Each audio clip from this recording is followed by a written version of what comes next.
يسعد صباحكم يا عاشر. اليوم سوف نعود لوحدة العضد صفحة 62. كنا نفتح يا عاشر صفحة 62 لنقوم بشرح. اليوم سوف نأخذ البحر الثاني ألا وهو البحر الكامل. سوف نتعرف على مفتاح بحر الكامل وعلى تشكيلته الرئيسية وأيضا على الصور الفرعية التي تأتي عليها التفعيلة الرئيسية، ثم سوف نتعرف على شيء يسمى بمجذوب الكامل. ولكن بالبداية خلينا نعمل مراجعة خفيفة لبحر الهدج. طبعا احنا تكلمنا عن بحر الهدج واتفقنا انه يتكون من 4 تفعيلات.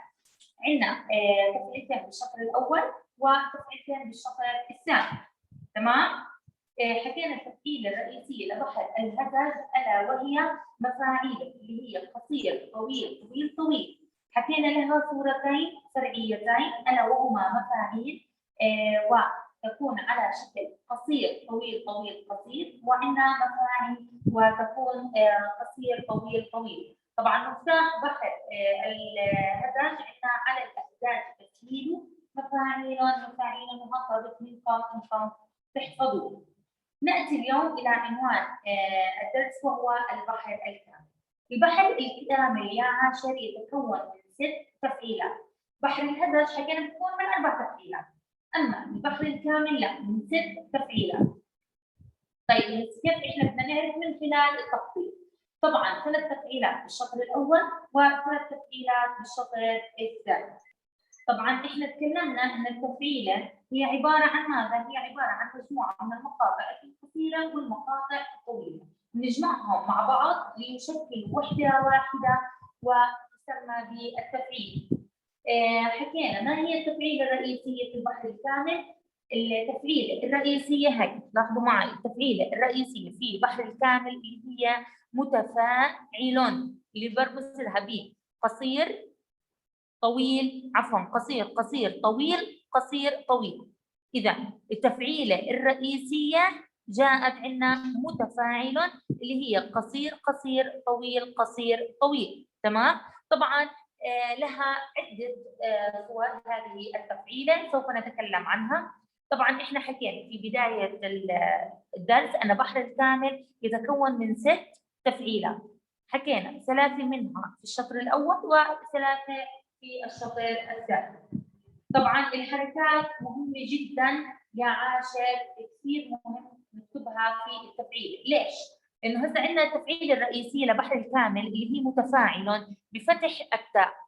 في عندنا صور من الصور الفرعية للبحر الكامل يأتي متفاعل بتسكين حرف التاء، فهون أنا عند التقطيع بيختلف معي. تمام؟ تمام لحد الآن؟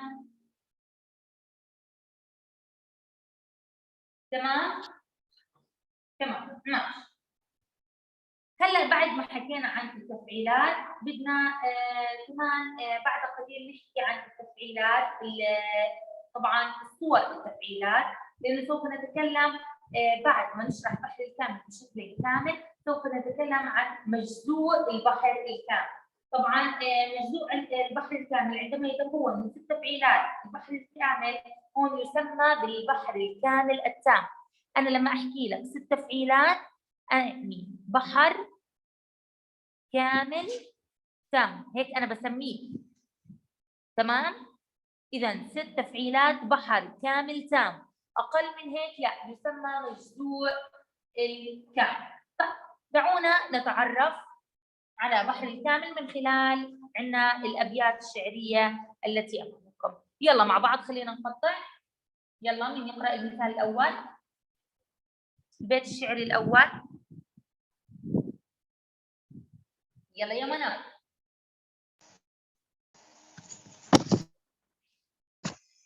أرق على أرق ومثلي يأرق، وجوا يزيد وعبرة ترقرق. يلا خلينا نقطع أنا وياك. يلا. أنا أرق الألف لحال والراء لحال والقان قاف ونون بدي أشبعها. ليش قلبنا القاف مع النون؟ أيوة لأنه لفظنا إحنا حكينا بالضبط. إحنا حكينا هلا لما يكون عندي أنا تنوين بشتى أنواعه يلفظ نون يكتب إذا نون، إذا في العروض ما ينطق يكتب وما لا ينطق لا يكتب. أكمل.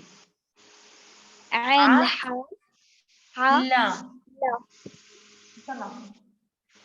الألف لحالها والراء لحالها والقاف ونون. قن. قن. أحسنتي. قن. الواو لحال. و. مث. مث. لي. اللام لحالها. لي. والياء لحالها. يا. مثل يا. ياء. ياء والراء يا. مفتوحة لحالها. را. قو. قو.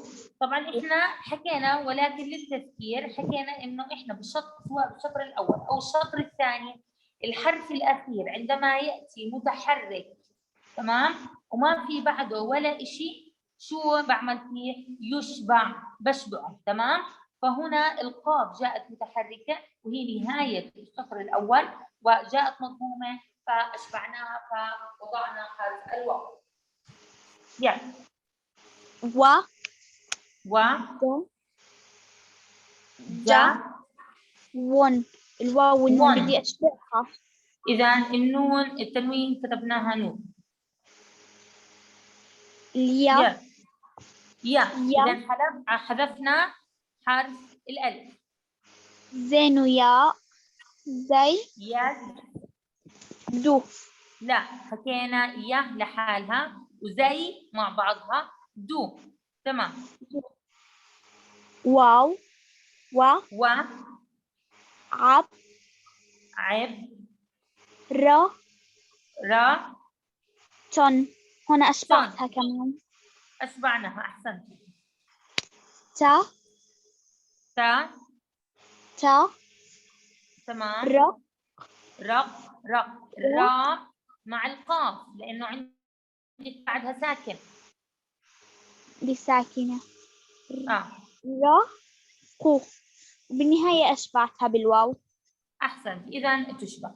طبعا يا عاشر للتذكير احنا حكينا عنه طبعا في بحر الهزج، ولكن للتذكير طبعا اخذنا كمان بالفصل الاول حكينا اخر تفعيله بالشطر الاول شو بسميها؟ بالعروض. اخر تفعيله بالشطر الاول تسمى بالعروض، واخر تفعيله بالشطر الثاني شو بسميها؟ بالضرب.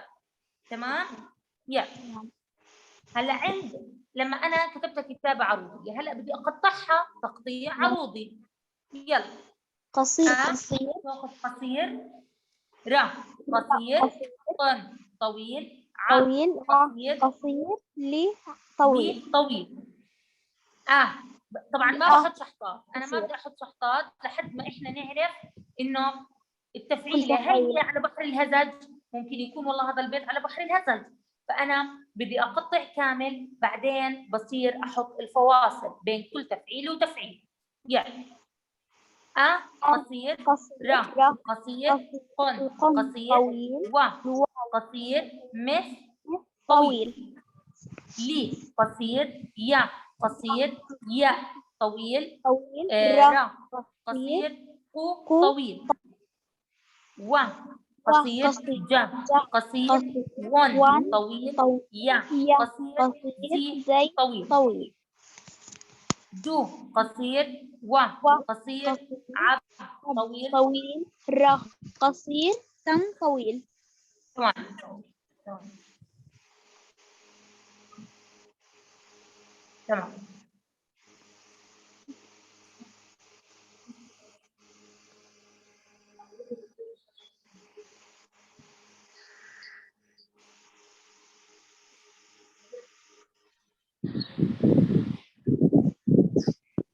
نكمل. تمام. التاء قصير. تاء قصير. قصير. رق. طويل. رق. طويل. قصير. هو عندنا جاء طويل. طيب يمس هون التفعيلات صارت عندنا كثيره. راح تكون عندنا كثيره لانه بحر الكامل بيحكي لي انه بتكون من 3 في الشطر الاول ومن 3 في الشطر الثاني. المجموع عندنا 6 تفعيلات لبحر الكامل في البيت الشعري الواحد. اما بحر الهزج اذا انتم لاحظتوا كان عباره عن 4 تفعيلات في البيت الشعري. فهون احنا لما بنيجي نقطع قصير قصير طويل قصير طويل. هل هي التفعيلة الرئيسية لبحر الهزاج؟ لا. لا. هل هي من صور أو الصور الفرعية للتفعيل الرئيسية لبحر الهزاج؟ إذا لا. إذا لا. هاي بدها تيجي إيش؟ التفعيلة البحر الكامل. الرئيسية للبحر الكامل. هذه التفعيلة الرئيسية ألا وهي متفاعل. تمام؟ التفعيلة الرئيسية لبحر الكامل بيحكي لي متفاعل، إذا بتنتهي عند المقطع الطويل. إذا مقطع قصير قصير طويل قصير طويل، بعدها بحط فاصلة أو شحطة. بعدها جاء عندي قصير قصير طويل قصير طويل، بحط أيضا شحطة. بعدها قصير قصير طويل قصير طويل، لهون عندي انتهى. أنا بعرف إنه البحر الكامل بيتكون من 3 تفعيلات في الشطر الأول. إذا إلى هنا بكون عندي أنا انتهى تفعيلات الشطر الأول. حقق عندي إنه 3 تفعيلات، موجود عندي 3 تفعيلات. ننتقل إلى السطر الثاني. جاء عندي قصير قصير طويل قصير طويل. هاي تفعيلة مين؟ التفعيلة الرئيسية لبحر الكامل اللي هي متفاعل، بحط فاصلة أو شحطة. بعدين قصير قصير طويل قصير طويل اللي هي متفاعل كمان كذلك. قصير قصير طويل قصير طويل اللي هي متفاعل. هون اكتمل عندي الست تفعيلات. واضح الأول يا عاشر؟ واضح الأول؟ في أي سؤال؟ ننتقل على الثاني. مس هديل. نعم. مس هسا لما قلتي لنا معلومة تبعت إنه هسا آخر تفعيلة بالشطر الأول تسمى بالعروض ولا آخر كلمة بالشطر الأول؟ آخر تفعيلة ينتهي بها الشطر الأول تسمى بالعروض. طبعا احنا رح نتكلم عنه لأنه كثير بدي إياه إنه سواء العروض أو الضرب في شيء اسمه مجزوء البحر الكامل. رح نتكلم عنه بالتفصيل. طبعا احنا شرحناه أصلا الفصل الأول يعني، بس رح نرجع كمان ونحكي عنه إن شاء الله. طيب خلينا ننتقل إلى البيت الثاني. يلا مين يقطع؟ عبد المنعم.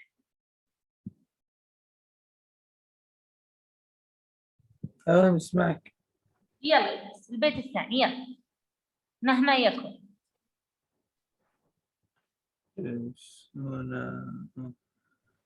مهما يكن فرح فليس ببالغ فرح اللقاء وما به ميعاد.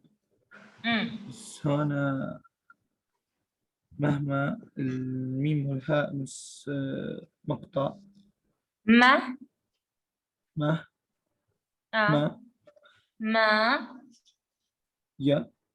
يا كن فا ري را حن اللي تنوين لفظها نون كتبناها نون يا عاشر. يلا ف لي سا بي با لي غن ف را حل. لاحظوا عندنا هنا اللام الشمسية حذفناها فانتقلت الحاء ل ايش؟ اللام، واللام جاءت هنا عندنا مشددة. تمام؟ فبنفك ايش عندنا التضعيف. اللام الأولى بتكون ساكن واللام الثانية بتكون متحركة. يلا. ف را حل لي. بكرر لي لأن أنا بكررها مرتين لأنه في شدة. أيوة أحسنت. لأنه التضعيف. قا الهمزة مس حرف لحال مقطع قصير. إي و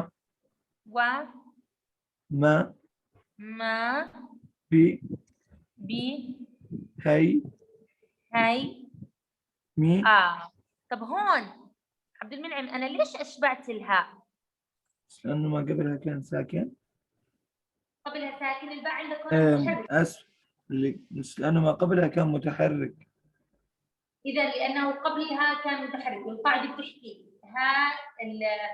ضمير الغائب إذا جاء قبلها متحرك فإنها تشبع، فأنا أشبعتها. إذا هنا تم إشباع الهاء يا مي دو. طبعا أشبعنا الحرف الأول. أشبعنا. يا هلا عند التقطيع بدنا نقطع طويل طويل، قصير قصير، طويل. طويل. طب يا مس هاي مش من التفعيل، مش صورة التفعيل الرئيسية لبحر الكامل. بحكي لك أحسن، هون إحنا حكينا في عندنا صور فرعية للتفعيلة الرئيسية. من الصور الفرعية أن تأتي بتسكين حرف التاء. لاحظوا قديش الحركة مهمة. إحنا حكينا التفعيلة الرئيسية والتفعيلة الفرعية بيربطهم أو الفاصل بينهم حركة، تمام؟ لأنه من صور التفعيلة الرئيسية للأفرع أن تأتي متفاعل بتسكين حرف التاء، وهي التفعيلة الرئيسية إيش هي؟ متفاعل بفتح التاء. فالفاصل اللي بينهم اللي هي فتح التاء أو تسكين حرف التاء. فهون بدنا نركز كثير على الحركات. فهاي تعد من الصور الفرعية لبحر الكامل. نعم. بس هسه إذا كان المقطع الثاني مقطع قصير تكون التاء متحركة، أما إذا كان مقطع طويل بتكون التاء ساكنة. إذا كان عندك، لا هسه إذا إجا عندك المقطع الأول والمقطع الثاني كلها مختلفة. هاي المقطع الأول طلع هون عندك طويل طويل، بعدين قصير طويل. التفعيلة الرئيسية جاءت عندك قصير قصير طويل قصير طويل، فاختلفت كل التفعيلة. كتابة التفعيل الكامل عندك اختلفت، تمام؟ هنا لأنه التاء عندك ساكنة أخذناها مقطع طويل مع الميم، والفاء مع بعضها، والعين لوحدها اللي هي المقطع القصير، ولون مع بعضها مقطع طويل. فهاي من الصور الفرعية للتفعيل الرئيسية اللي هي متفاعل. تمام. هلا نرجع نكمل. قصير قصير طويل قصير طويل اللي هي هون التفعيل الرئيسية متفاعل. بعدين جاءت عندي قصير قصير طويل قصير طويل، أيضا هنا التفعيل الرئيسية. بعدها جاءت عندنا قصير قصير طويل قصير طويل، أيضا التفعيل الرئيسية. قصير قصير طويل قصير طويل التفعيل الرئيسية. لاحظوا في نهاية الشطر الثاني متفاعل طلعوا عنا التاء هنا ساكن، تمام؟ والنون محذوفة، واللام جاءت أيضا ساكنة. فأنت لما تشوف البيت أو إجت عندك تفعيلة فيها طويل طويل طويل، هاي بدها تكون على وزن عندنا متفاعل. تمام؟ هاي أيضا صورة ثانية من صور عندنا التفعيل الرئيسية لبحر الكامل. طيب نيجي ل 3. يلا البيت الشعر الثالث.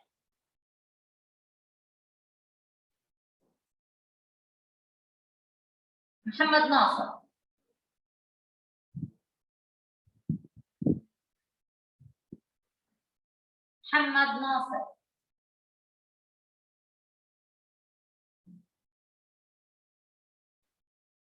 ليان.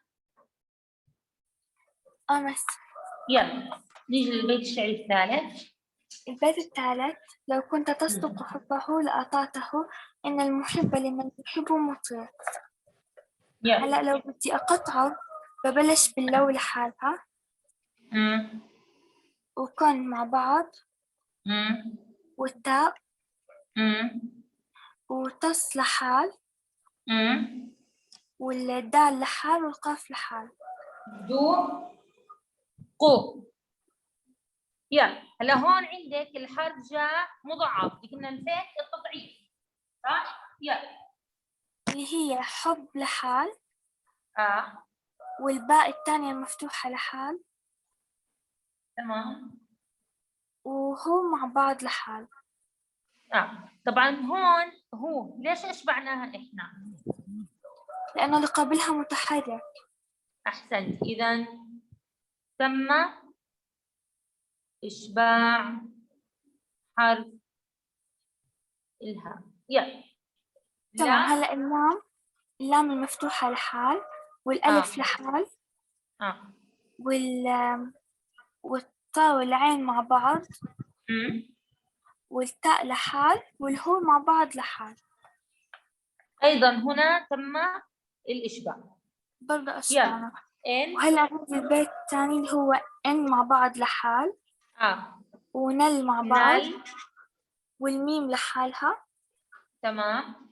وحب لحال. تمام. عندي هلا حرف الباء وحرف اللام كل واحدة لحال. عندي من لحال مع بعض، والياء لحالها، وبرضه حب مع بعض تيجي. بعديها بو، مو، طي، عو. طبعا أشبعنا حرف العين. هلا نيجي للتقطيع. جاء عندي طويل طويل قصير طويل. هاي حكينا ووردت عندنا انها من الصور الفرعيه للتفعيله الرئيسيه اللي هي متفاعل. تمام، اللي هي بتسكين حرف التاء. بعدين جاء عندي قصير قصير طويل قصير طويل اللي هي متفاعل. قصير قصير طويل قصير طويل اللي هي ايضا التفعيل الرئيسي متفاعله. لهون هيك انتهينا من الثلاث تفعيلات في الشطر الاول. ناتي الى الشطر الثاني.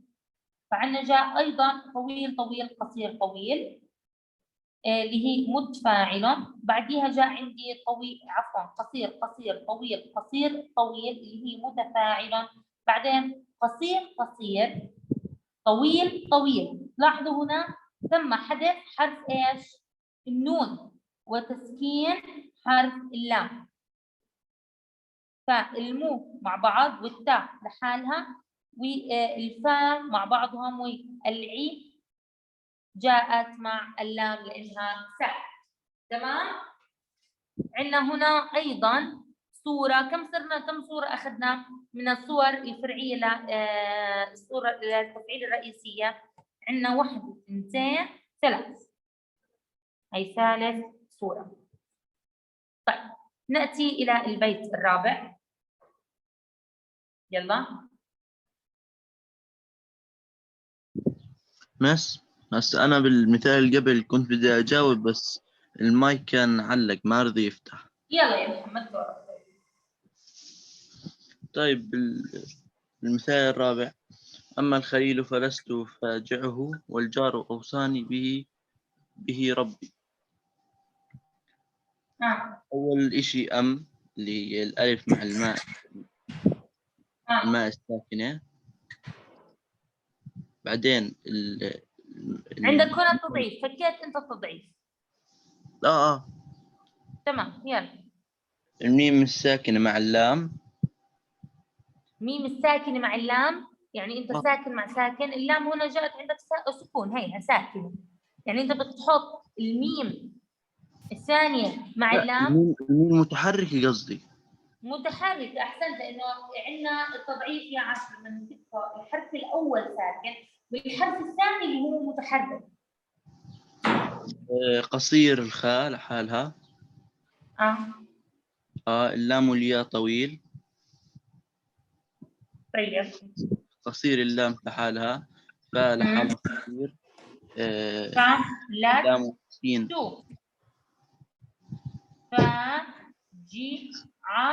هون حتى الهاء تم إشباعها لأنه اللي قبلها متحرك. والجار طويل. طبعا حذفنا الألف ومن قفزنا من الواو إلى اللام. جار طويل. الراء قصير أو هي طويل أو مع بعضها. صا طويل. مي قصير.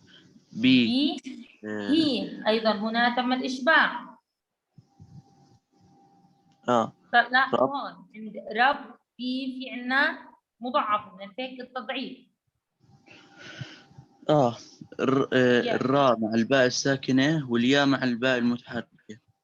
باء مع عندنا الياء. أحسن. فتأتي عندنا طويل طويل، قصير طويل اللي هي متفاعل. بعدها عندنا قصير قصير، طويل قصير طويل اللي هي متفاعل. بعدها جاء عندنا، لاحظوا هي صورة أخرى من صور الفرعية للتفعيل الرئيسية، ألا وهي طويل قصير قصير طويل اللي هي متفاعل. لاحظوا حذفنا العين واللام والنون. تمام. وأيضا عندنا لاحظوا هاي، هسه بدنا نحكي عن هاي وهاي السنسل. نأتي إلى الشطر الثاني. طبعا خلصنا ب3 تفعيلات للشطر الأول، بقي عندي 3 تفعيلات أخرى في الشطر الثاني عشان يتم عندنا البحر الكامل.